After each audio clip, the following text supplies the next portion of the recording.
Kita hidup di zaman yang penuh dengan kebebasan. Kita bisa bepergian kemana saja, berbicara dengan siapa saja, dan mengakses informasi dari seluruh dunia hanya dengan sentuhan layar. Dari luar, seolah-olah tidak ada lagi batasan. Tubuh kita bebas, dunia modern memberi kesan seakan manusia telah merdeka sepenuhnya. Tapi, coba renungkan sejenak, apakah benar kita bebas? Ataukah sebenarnya ada penjara lain, penjara yang jauh lebih halus, yang tak berbentuk jeruji besi, tetapi mengekang pikiran kita setiap hari? Inilah yang membuat konsep Prisoner's Dilemma terasa begitu relevan, sebuah teori dalam ilmu ekonomi dan filsafat yang menjelaskan bagaimana manusia sering terjebak dalam pilihan-pilihan yang tampak aman, padahal justru merugikan diri sendiri. Bukan karena dipaksa, melainkan karena pikirannya sudah terikat oleh rasa takut, oleh asumsi, dan oleh tekanan lingkungan. Bukankah seringkali kita tidak berkata apa yang kita yakini, melainkan hanya mengulang apa yang orang lain ingin dengar? Bukankah seringkali kita memilih diam, bukan karena tidak tahu, melainkan karena takut dianggap salah? Dan bukankah di zaman modern ini, di tengah derasnya informasi, justru semakin sulit membedakan antara pikiran yang benar-benar milik kita dengan pikiran yang ditanamkan oleh orang lain? Inilah penjara pikiran, sebuah ruang tak kasat mata, tempat manusia modern duduk diam dengan rantai yang tak terlihat, dan ironinya kita sendiri yang sering kali memasang rantai itu. Mari kita mulai telusuri lebih jauh dari teori Prisoner's Dilemma yang klasik hingga bagaimana ia menjelma menjadi kenyataan pahit di zaman modern, dari ruang pribadi hingga ruang sosial, dari kontrol pemerintah hingga permainan di panggung internasional. Karena barangkali penjara paling berbahaya bukanlah yang ada di luar sana, melainkan yang kita bangun di dalam kepala kita sendiri. Untuk memahami bagaimana pikiran kita bisa terpenjara di zaman modern, mari kita kembali sejenak ke sebuah konsep klasik dalam teori permainan Prisoner's Dilemma.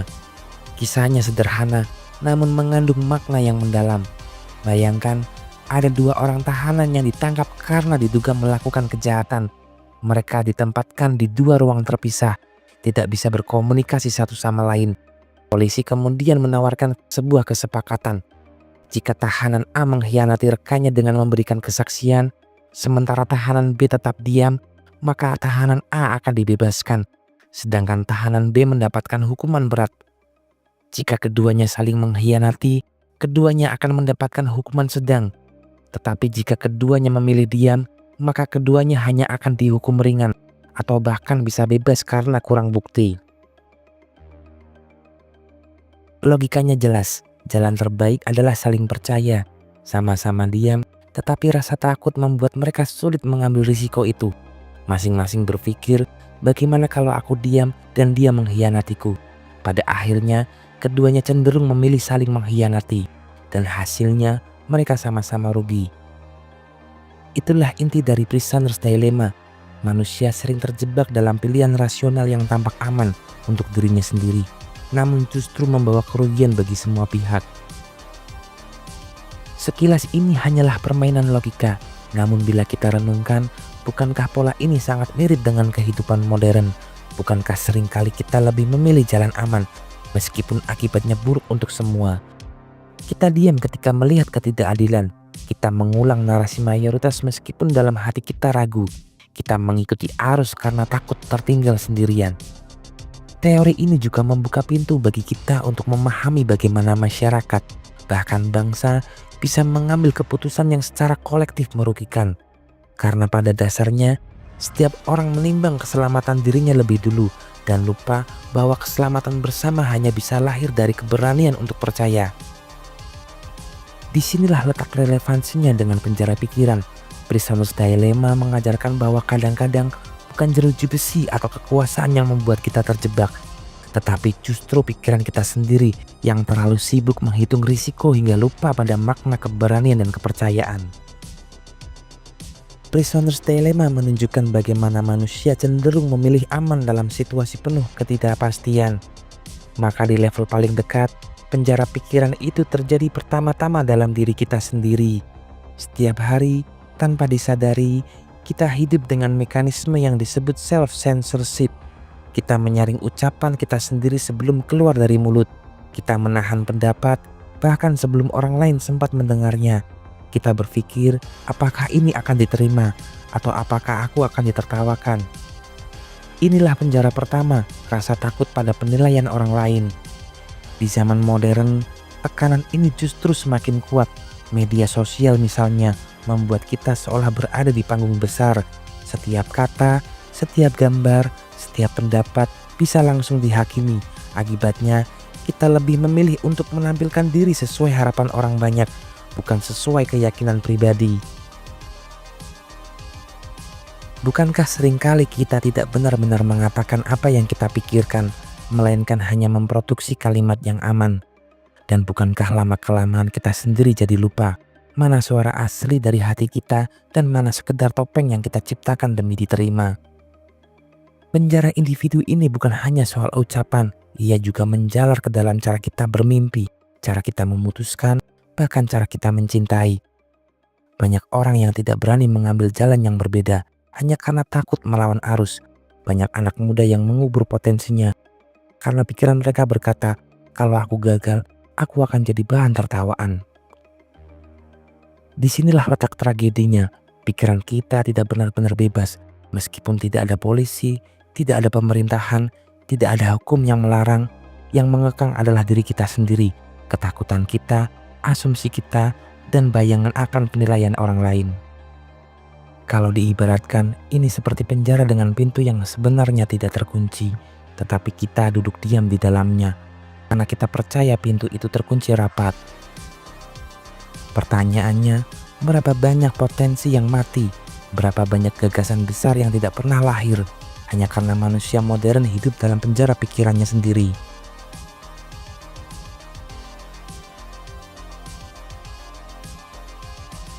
Kalau di level individu, penjara pikiran lahir dari rasa takut akan penilaian orang lain, maka di level sosial, penjara itu menjadi lebih kompleks.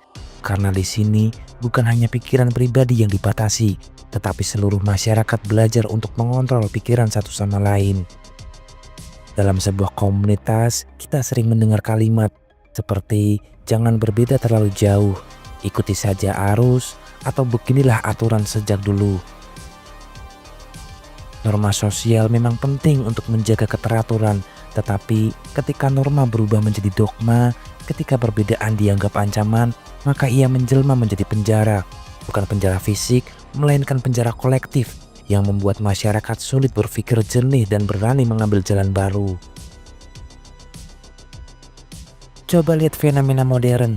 Di media sosial, opini yang berbeda sedikit saja bisa dihujat ramai-ramai. Alih-alih berdialog, masyarakat lebih suka menekan agar suara seragam. Akhirnya, yang terjadi adalah kebisuan massal. Banyak orang memilih diam, bukan karena setuju, melainkan karena takut berhadapan dengan mayoritas.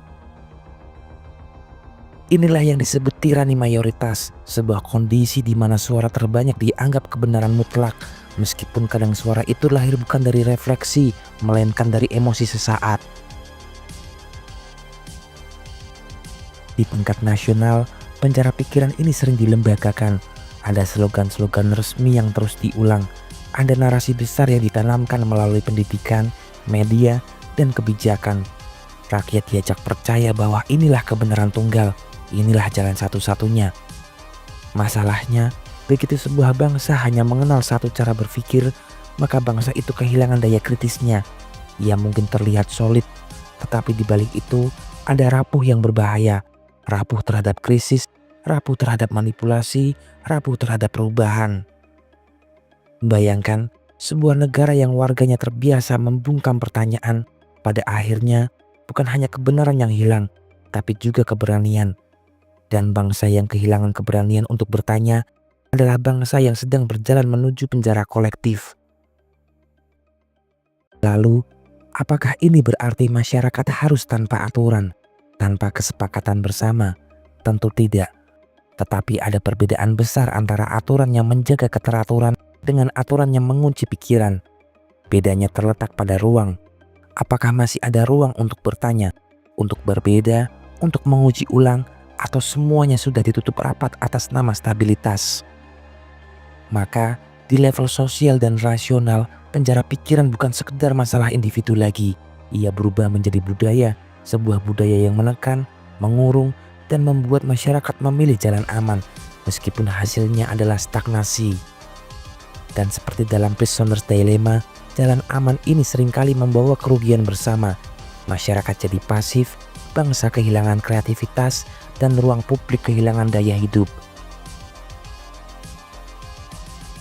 Ketika kita berbicara tentang penjara pikiran di level nasional, kita tidak bisa menghindar dari satu aktor besar, pemerintah. Karena di tangan pemerintah ada alat paling kuat untuk membentuk, mengatur, bahkan mengurung pikiran rakyatnya. Seperti narasi resmi, media, dan hukum. Dari sudut kekuasaan dan narasi resmi, sejak zaman kuno, penguasa selalu berusaha mengendalikan cara rakyat berpikir. Di era modern, bentuknya mungkin lebih halus, tetapi prinsipnya tetap sama. Pemerintah membangun narasi resmi. Narasi ini dipresentasikan seakan-akan kebenaran mutlak. Rakyat didorong untuk percaya, jika kamu meragukan narasi ini, berarti kamu meragukan negara. Dengan cara ini, pikiran rakyat diarahkan bukan dengan paksaan fisik, tetapi dengan rasa bersalah dan ketakutan. Kita diajak percaya bahwa hanya ada satu kebenaran dan kebenaran itu bersumber dari negara.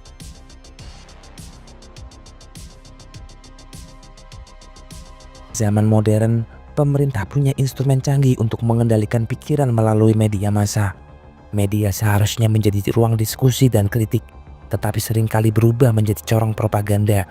Berita yang tidak sesuai narasi bisa ditekan, informasi yang dianggap mengganggu bisa disembunyikan.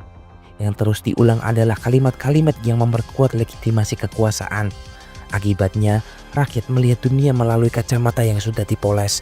Mereka tidak lagi melihat realitas, tetapi versi realitas yang dirancang.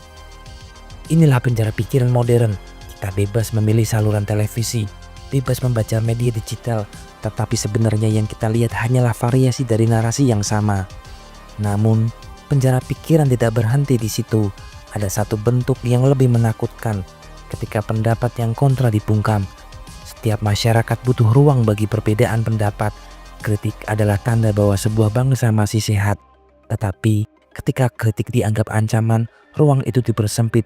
Orang-orang yang bersuara berbeda mulai diawasi, ditakuti, bahkan dipidanakan. Lalu, apa yang terjadi? Rakyat memilih diam bukan karena setuju, tetapi karena takut. Inilah ironi terbesar. Negara tidak perlu lagi memasukkan orang ke penjara karena rakyat sudah mengurung kritiknya sendiri di dalam kepala. Dan persis seperti dalam Prisoner's Dilemma, diam ini tampak seperti pilihan aman. Tetapi ketika semua orang memilih diam, hasilnya justru kerugian kolektif. Bangsa kehilangan suara jujur, kehilangan alarm peringatan, dan akhirnya terjebak dalam kebijakan yang salah tanpa ada yang berani memperbaiki. Penjara pikiran paling sempurna bukanlah yang dijaga dengan senjata atau jeruji besi. Penjara paling sempurna adalah ketika rakyat tidak lagi berani berpikir di luar narasi resmi. Ketika diam dianggap lebih aman daripada jujur. Ketika kebenaran bukan ditentukan oleh realitas, melainkan oleh apa yang disetujui pemerintah untuk kita percayai. Dan di titik itu, tubuh kita boleh bebas, tetapi pikiran kita sudah lama di penjara.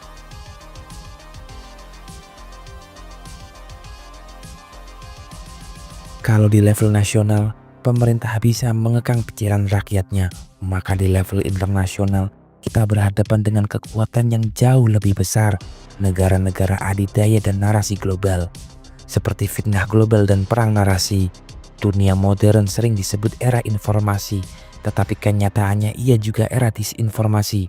Narasi global tidak lagi hanya soal berita, tetapi juga alat untuk menciptakan musuh, untuk memisahkan kami dan mereka. Ketika sebuah negara ingin melegitimasi perang, ia tidak selalu mengirim tentara lebih dulu. Yang pertama dikirim adalah narasi propaganda, bahwa pihak lain adalah ancaman, bahwa mereka tidak manusiawi, bahwa membungkam mereka adalah demi keamanan dunia. Dan seringkali kita sebagai masyarakat global mempercayainya. Kita tidak sadar sedang diarahkan untuk membenci, untuk takut, bahkan untuk mendukung kekerasan. hanya karena narasi global membingkai realitas dengan cara tertentu. Dalam industri media, media internasional sering dianggap netral, tetapi sesungguhnya ia berada di bawah kepentingan tertentu. Berita tentang sebuah konflik bisa ditampilkan dari sudut pandang yang sangat sempit. Satu tragedi bisa dibesar-besarkan, sementara tragedi lain yang sama besarnya disenyapkan. Akibatnya, opini publik dunia terbentuk secara selektif. Masyarakat global percaya mereka melihat dunia nyata, padahal yang terlihat hanyalah potongan-potongan realitas yang sudah dikurasi. Inilah bentuk penjara pikiran di era globalisasi. Kita merasa tahu segalanya, padahal hanya tahu apa yang diizinkan untuk kita ketahui. Dalam diplomasi dan tekanan internasional, jauh lebih lagi, penjara pikiran juga dibangun melalui diplomasi dan tekanan antar negara. Ada standar ganda yang dimainkan. Sebuah tindakan bisa dianggap benar ketika dilakukan oleh negara tertentu, tetapi salah ketika dilakukan oleh negara lain. Disinilah masyarakat dunia dipaksa untuk menerima logika yang tidak konsisten, bukan karena benar atau salah, tetapi karena siapa yang lebih kuat menentukan mana yang boleh disebut benar. Penjara pikiran di level internasional jauh lebih berbahaya, karena bukan hanya satu bangsa yang dikurung, tetapi seluruh umat manusia diarahkan untuk percaya pada narasi yang sama. Sehingga pada akhirnya, kita bukan hanya hidup di bawah bayang-bayang kekuasaan nasional, tapi juga di bawah bayang-bayang kekuasaan global. Dan sama seperti dalam Prisoner's Dilemma, dunia ini seringkali memilih jalan aman, membiarkan fitnah global berulang, membiarkan ketidakadilan berjalan, karena semua negara takut pada konsekuensi jika bersuara berbeda. Hasilnya, kita semua kalah.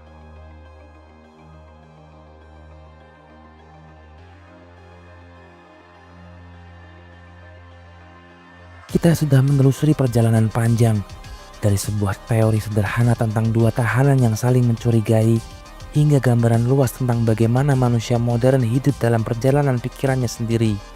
Kita melihat bahwa penjara itu punya banyak lapisan.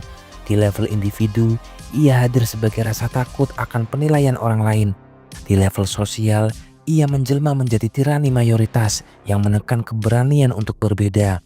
Di level nasional, ia diperkuat oleh pemerintah lewat narasi resmi, propaganda, hingga pembungkaman kritik.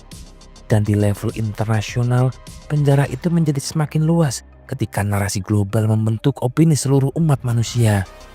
Semua ini menunjukkan satu hal, penjara paling berbahaya bukanlah yang dibuat dari tembok dan besi.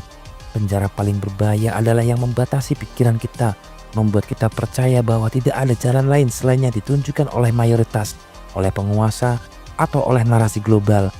Pertanyaannya, apakah kita rela terus hidup di dalam penjara itu? Di satu sisi, penjara pikiran memberi rasa aman, diam terasa lebih mudah, mengikuti arus terasa lebih nyaman. Tetapi, seperti dalam Prisoner's Dilemma, pilihan aman seringkali justru membawa kerugian bersama. Bangsa menjadi pasif, masyarakat kehilangan keberanian, dan dunia berjalan menuju kebisuan kolektif.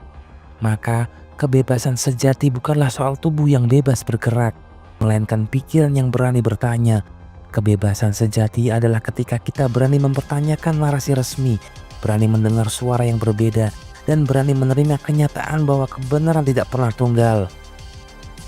Dan mungkin satu-satunya cara untuk melawan penjara pikiran adalah dengan menolak untuk menyerahkan pikiran kita kepada siapapun, baik individu, mayoritas, pemerintah, maupun kekuatan global. Karena pada akhirnya, penjara pikiran tidak akan runtuh dengan kekerasan. Ia runtuh ketika kita berani membuka pintu yang selama ini kita kira kunci. Ia runtuh ketika kita sadar bahwa kunci kebebasan itu sebenarnya ada di tangan kita sendiri. Maka, izinkan saya menutup dengan sebuah pertanyaan sederhana. Apakah kita berani keluar dari penjara pikiran, atau kita akan tetap duduk diam, merasa aman, sambil perlahan kehilangan kebebasan yang paling berharga, yaitu kebebasan untuk berpikir?